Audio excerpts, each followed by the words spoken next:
more of the tools. Cranking rods. I do a lot of cranking graphs too. Now, of course, that's different than punching right up into stuff like this. But one of the TBA tournament I won on Saguaro, it was a night tournament, and that was a setup like this: a deep diving crankbait. I fished this on 10-pound fluorocarbon. It's another power rod. It's a graphite composite rod. It's long. It's 7'11". It's actually medium heavy, actually, so it's pretty stout for a cranking rod. But that's perfect in a grass situation where you're cranking this bait. You want to try to get this thing down as deep as you can for those bass that are holding out on the deeper edges of the grass. And that's exactly where this comes in handy. Long cast.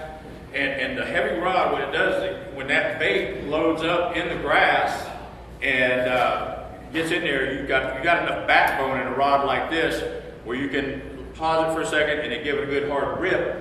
And with the fluorocarbon line, with the less stretch, and a long stout rod, it'll rip it out of that grass, and that's how I was getting all my reaction bites on the bigger fish, is that way.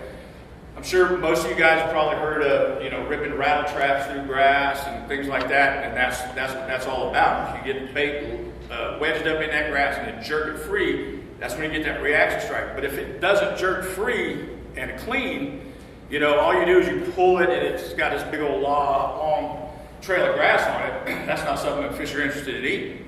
But when it pops out of there and then there it is just for that split second, that's when they nail it. But it's got to be clean. It's got to be clean.